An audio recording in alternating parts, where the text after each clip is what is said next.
ابلیس کو اللہ نے جب راندے درگاہ کیا کہا کہ ہٹو تم نے میرے چہیتے آدم کو اشرف المخلوقات کو سجدہ نہیں کیا، ہٹ جاؤ یہاں سے۔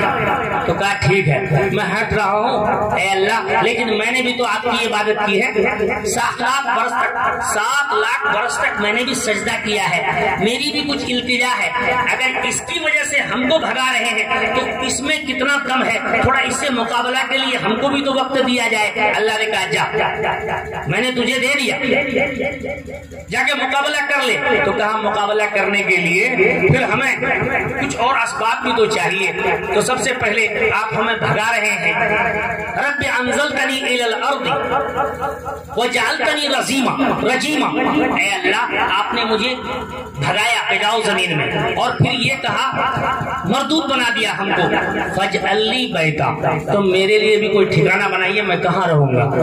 اللہ نے کہا کیا کہا؟ الحمام، تم غسل خانہ میں بیت الخلاء میں وہی سب میں رہو گے، تم گندی جگہ میں رہو گے، اس لیے کہ تم نے گندا عمل کیا، اللہ کی بات نہیں مانی، آدم کو سجدہ نہیں کیا۔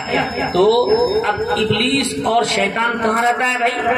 غلط جگہوں میں وہ رہتا ہے، بیت الخلاء میں رہتا ہے، غسل خانے میں رہتا ہے، اس لیے نبی نے بتایا جب تم بیت الخلاء جاؤ تو پہلے دعا مانگ لو، کیا؟ اللہم انی اعوذ بک من الخبث والخبائث، کیونکہ وہاں شیطان ہے، جب وہاں سطر کپڑا اٹھائیں گے، سطر کھولیں گے اور استنجا کریں گے، پخانہ کریں گے تو آپ پر وہ حملہ کر سکتا ہے، آپ پر اثر کر سکتا ہے۔ تو اللہ کے نبی نے بتایا کہ ڈھال کے طور پر کہ یہ دعا پڑھ لو پھر اندر چلے جاؤ، تو وہ اندھا ہو جائے گا، وہ تمہاری سطر کو دیکھ نہیں سکتا اور تم کو نقصان پہنچا نہیں سکتا۔ اب وہاں سے ہم نکل گئے، پھر اللہ نے کہا، اللہ کے سامنے اس نے سوال کیا کہ ہم کو بیٹھنے کی جگہ بھی دیجیے، یہ تو آپ نے ٹھکانہ مستقل ہمارا مستقل ٹھکانہ گھر بنا دیا وہاں، لیکن ہم کہاں بیٹھیں گے؟ تو اللہ نے کہا الاسواق و مجامع الطرق، بازاروں میں بیٹھنا اور چوک چوراہے میں بیٹھنا۔ کہاں بیٹھنا بھائی؟ بازاروں میں اور چوک چوراہے میں۔ اس لیے نبی نے فرمایا جب تم بازار جاؤ، چوک چوراہا جاؤ تو ضرورت کا سامان لو، تیسرا کلمہ پڑھتے ہوئے جاؤ، شیطان تمہارا کچھ نہیں بگاڑے گا، اور جلدی سے سامان لے کے اپنا گھر آ جاؤ، ہے کہ نہیں؟ لیکن ہم لوگ ایسا کرتے ہیں، چوک چوراہے میں زیادہ ٹائم دیتے کہ نہیں دیتے؟ دیتے ہیں نا؟ کیوں بھائی کیوں دیتے ہیں؟ اس لیے کہ گھر میں ہم زیادہ ہاہا ٹھیٹھی نہیں کر سکتے، اس لیے کہ وہاں بیٹا ہے، وہاں بیٹی ہے، وہ بیوی ہے، سب لوگ ہیں، تو وہاں ہم جو ہے کھل کر کے ہنس نہیں سکتے، بہت زیادہ جو ہاہا ٹھیٹھی نہیں کر سکتے۔ اب چوک پہ ایک دکان میں سب بوڑھے جمع ہو جاتے ہیں، اور دوسری جگہ لونڈا لوگ رہے گا، لڑکا لوگ ہمجولیوں میں بیٹھے گا، اور لڑکیاں کہیں تیسری جگہ۔ آج کل تو وہ لوگ بھی جو ہے تو سائیکل لے لے کے ہر طرف چل پڑتی ہیں، اسکول اور کہاں چلتی ہے کہ نہیں چلتی ہے؟ ارے بھائی ہماری بہنیں بھی، بچیاں بھی پیچھے پردے کے پیچھے، میں نے معلوم کیا کہ نہیں ادھر اسکول میں ہیں، وہ لوگ بھی سن رہی ہیں۔ تو اللہ نے ہمیں بتایا، اللہ کے نبی نے بتایا کہ دیکھو ایک عورت جہنم میں جائے گی تو 4 مردوں کو لے کر جہنم میں جائے گی، 4 مردوں کو لے کر جائے گی۔ کیوں بھائی؟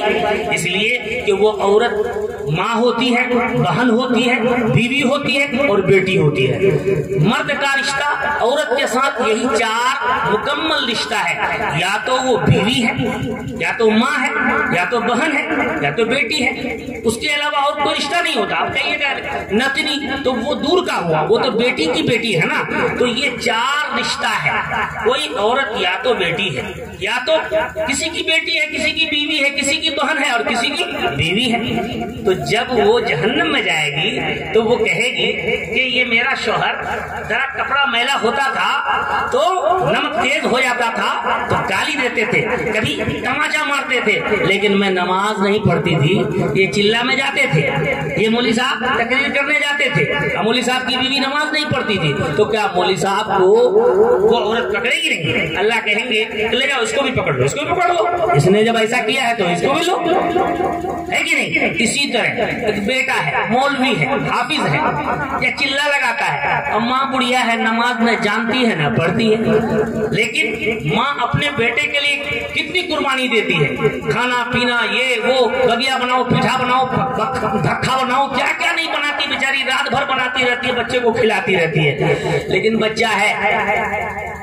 کبھی یہ نہیں سوچتا کہ میری ماں کو جہنم سے بچانا ہے، اس کو نماز سکھاؤ، جیسے جانتی ویسے پڑھاؤ، یا کہہ دے کہ ماں ہم تمہارے ہاتھ کا نہیں کھائیں گے۔ کوئی بھی بیٹا اگر یہ کہہ دے کہ ماں جب تک آپ نماز نہیں پڑھیں گے تب تک ہم آپ کے ہاتھ کا کھانا نہیں کھائیں گے، تو کوئی ماں بے نمازی نہیں رہے گی اگر بیٹا ایسا کہہ دے، ہے کہ نہیں؟ تو پھر کیا ہوگا؟ چلا لگاؤ، مولوی صاحب رہو، مفتی صاحب رہو، اگر ماں نماز نہیں پڑھتی ہے تم نے نہیں کہا تو اللہ تعالیٰ کہیں گے اس کی ماں کو جہنم میں جانے کے لیے، تو وہ پکڑ کے اس کو بھی لے جائے گا۔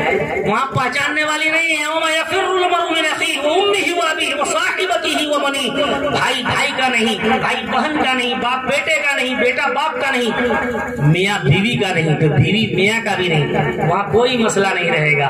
اس لیے ایک عورت جب جہنم میں جائے گی تو چار چار مردوں کو لے کر جائے گی۔ تو ہم اپنی بیٹی کا نام اسکول میں لکھاتے ہیں تاکہ سائیکل مل جائے، اور سائیکل پہ چڑھ کے وہ اپنا گھومنے نکل جائے، اسکول چلے جائے، کہیں بھی چلے جائے، پڑھے نہ پڑھے روپیہ تو ملے، وہاں سے کچھ روپیہ مل جائے، سائیکل مل جائے۔ تو بھائی نبی نے فرمایا تھا کہ دیکھو عورت خیر و متاع دنیا المرأۃ الصالحہ، سب سے بہترین چیز ہماری بہنیں جو اپنے پیچھے پردے میں ہیں وہی غور کریں کہ سب سے بہترین چیز دنیا میں کیا ہے۔ نبی نے فرمایا کہ نیک عورت سے بڑھ کے کوئی چیز نہیں ہے، نیک بیوی سے بڑھ کے کوئی چیز نہیں ہے۔ نبی نے پسند فرمایا نیک عورت کو، نیک بیوی کو، اور یہ فرمایا کہ جن کی دو بیٹیاں ہو گئی، من آلا جاریتین، جس نے دو بیٹی کی پرورش کی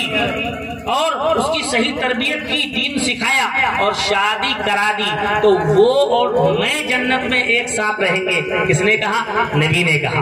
ارے بیٹی کو اگر پالتے ہیں تو جنت کی بشارت، اور بیوی کو سب سے بہترین چیز کہا گیا، اور اگر وہ ماں ہے تو اللہ نے یہ کہہ دیا، نبی نے فرمایا کہ جنت تمہارے ماں کے قدموں تلے ہے، تو اتنا بڑا اس کا درجہ ہے۔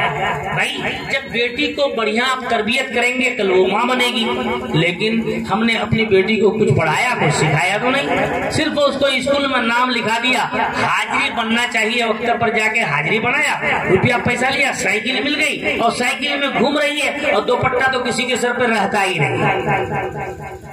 نبی کریم صلی اللہ علیہ وسلم نے ایک مرتبہ سوال پوچھا صحابہ کرام سے کہ بتاؤ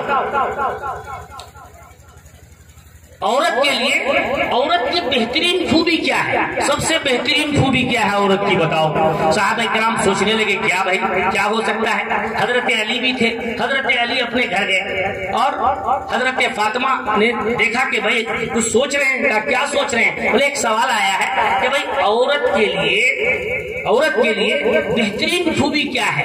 بولے عورت کے لیے بہترین خوبی یہ ہے کہ عورت جتنا مرد سے دور رہ سکے، اجنبی مرد سے جتنا وہ دور رہ سکے، جتنا پردہ کر سکے، وہ سب سے بہترین خوبی ایک عورت کے لیے۔ حضرت فاطمہ نے کہا، حضرت علی نے جا کر کے یہ بات نبی کریم صلی اللہ علیہ وسلم کو سنایا، تو نبی نے فرمایا کہ فاطمہ تو میرے جگر کا ٹکڑا ہے، وہ تو میرے جگر کا ایک حصہ ہے۔ فاطمہ نے بالکل ٹھیک بات کہی، اس لیے حضرت فاطمہ نے کہا تھا کہ جب میرا جنازہ نکلے، میں جب مر جاؤں تو میرا جنازہ دن میں نہ نکالنا، رات میں نکالنا، تاکہ کسی غیر محرم کی نگاہ مجھے نہ دیکھ سکے۔